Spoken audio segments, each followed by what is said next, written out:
Trump, le Hamas a piégé des otages dans de petits tuyaux, presque sans air.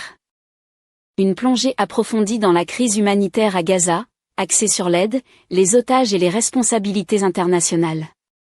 Back to Gaza, you talk about Hamas stealing food and stealing aid. What responsibility does Israel have for limiting aid to the region? And if I could ask a follow-up to the Prime Minister, what pressure can be put on Israel? Is that something that you and the United States could work on together?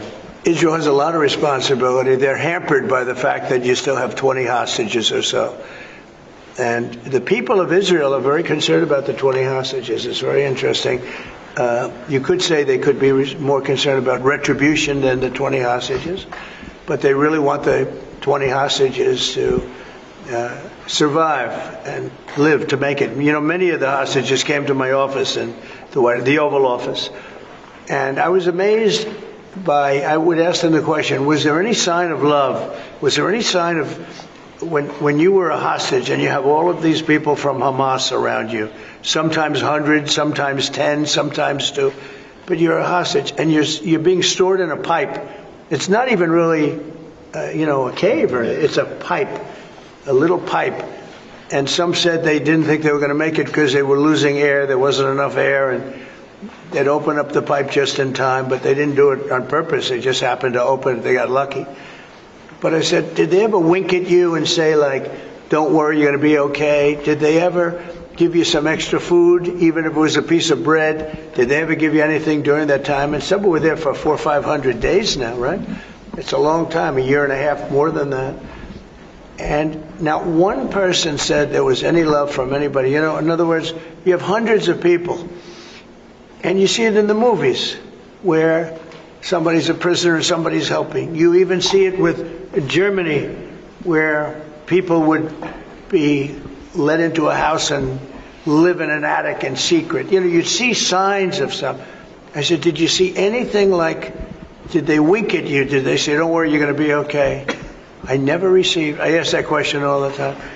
I've never received one answer that said, yeah, they really wanted to help. No, the hatred is just incredible. But certainly access to food issue.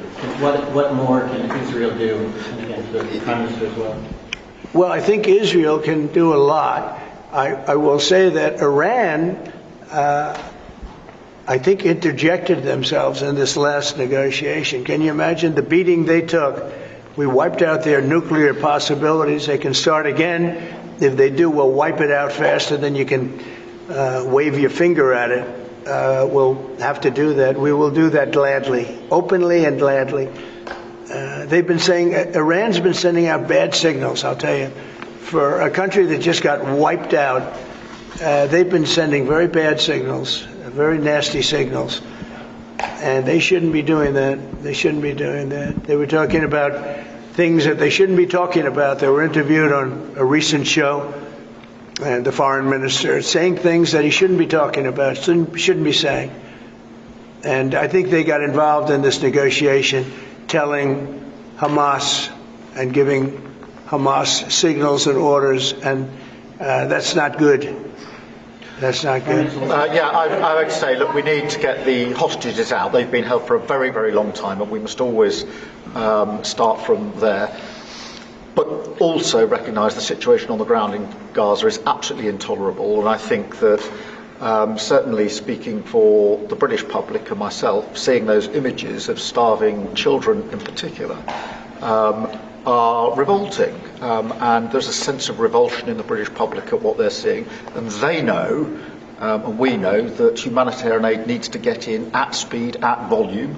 Yes, some can be airdropped, and we're working with others, with the US, with Jordan, on that, but the trucks need to get in, because that's the only way you can get the volume in. And we do thank the President for the work he's done to try to get to a ceasefire, which we desperately need, but also to put aid in to the region. There needs to be much more of that. We need to galvanise other countries in support of getting that aid in. And yes, that does involve putting pressure on Israel, because it absolutely is a humanitarian catastrophe now.